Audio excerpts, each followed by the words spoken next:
So you're over there chilling, doing your thing as a DPS or support, and out of the blue, something like this happens. Now might be a good time to stop them.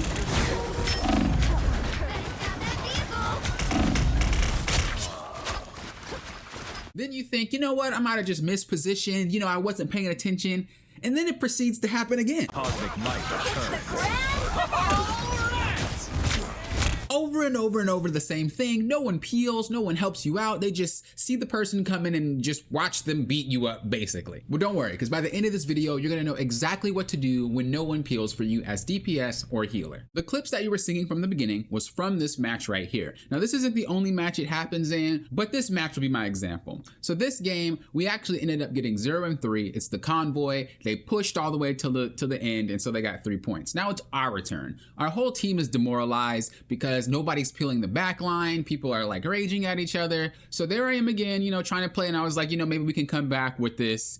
And Adam Warlock doesn't really have a way to defend. Again, same thing keeps happening. We just end up getting dove back to back to back. Nobody turns around. They're all focused on what's in front of them. So what I tended to do, and this is a ranked match, by the way, I swapped to Mantis. Now, I don't play Mantis ever. I don't really like Mantis in terms of my own play. I think she's a good character. Don't get me wrong. She's really, really strong. But I like Adam Warlock.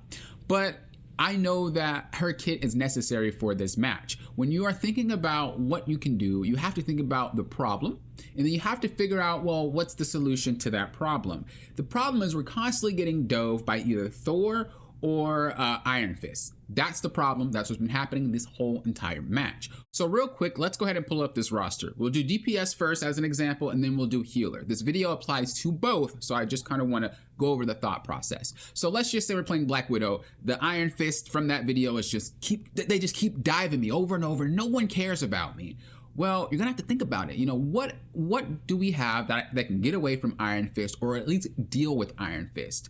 So when we look at this roster, right, you would think, maybe the Punisher would be a good option. That's true. He has a way to smoke grenade out, and then he can use his hook line to get away. That's an option, right? Maybe Hawkeye. He has a way to knock them back, and then he can double jump to get away. That's what you're thinking about. Now, obviously, you're not gonna know how to play the entire roster for like winning more games, but that's what you're thinking about. So in that scenario, when I was playing Adam Warlock, I was thinking about the same thing. I was like, what's a good character aside from Adam Warlock? Well, maybe Rocket, but the problem with Rocket is that Rocket can get away, but his heals aren't that great, and I'm gonna have to put in extra work to get away and then heal at the same time. It's just a lot to do with this character, and in a situation like that, that's not good. So I actually ended up going with Mantis. Why did I go with Mantis? Because her kit is really good for that situation. Not only can Mantis heal herself by healing others, but she has a really good sleep,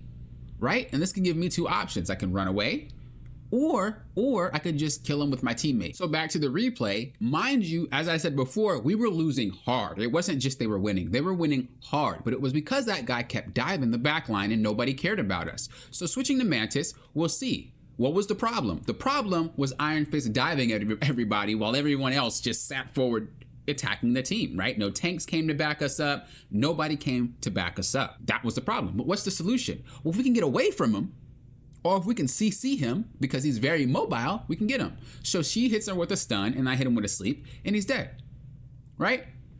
And this is something that we continuously do over and over and over through the course of the entire match. You're gonna notice him do it again, right? In a situation like this is when you deal with someone, because this is a ranked match, and this is gold, this is when you're dealing with someone who doesn't understand how to play the game. They just know how to do the thing that they did to win over and over and over. I used to be a competitive coach for League of Legends, a professional coach for League of Legends, and I also played competitive in Gears of War. So I have already a really competitive mindset when it comes to thinking about the game and analyzing the game. So what do? Remember, the problem is what? The guy just dived in the back line. So that's the problem. We need to find the solution. No one else is paying attention, but I am. We turn around, that guy froze him, but if he didn't freeze him, I was gonna sleep him. We chain that CC, he's trying to do tricks and be fantastic. That boy's lit up and he's done. This happens throughout the entirety of the game. I'm not kidding. And it got to the point where the dude just decided to swap characters. That's after they lost the match because he kept dying the same way. But the thing is, that specific person, and no shade on you at all, I'm not saying you're a bad player or anything, but that person only knew that one tactic. And so this is why you should not be trying to climb with one tactic, because eventually it's not going to work and you're going to be stuck trying to learn in such a hard elo. The top 8%, all right? So we're dealing with like not elite players, but we are dealing with some players that understand how to play the game and how to adapt. However, this player doesn't. So they decide to play that character, and I'm going to just spoil the story here. We actually ended up coming back and winning later into the game because that player could not play any differently, and neither could his team. They relied on that person, and that was a pre-made. I'm playing solo, by the way. I don't play with anybody because I want to make guides for those of you that don't have partners to play with. I want to tell you that you can climb without actually needing a duo or without needing 4 people on your team.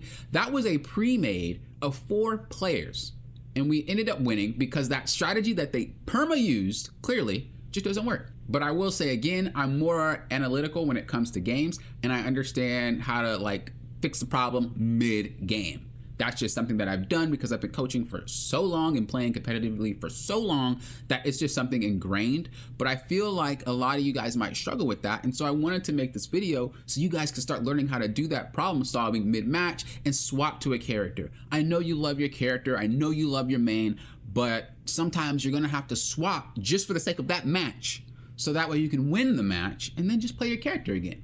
So I hope this video helped. If you got any questions, let me know in the comments below. If you have any questions that you want me to answer similar to this one, like what to do when no one peels you, let me know and I can make a video on that as well. Of course, if you're interested in more Marvel Rivals content, make sure you subscribe, that way you're notified so you don't miss any content. And until next time, you know what I always say. Think you guys are doing what? Popping often. Will often.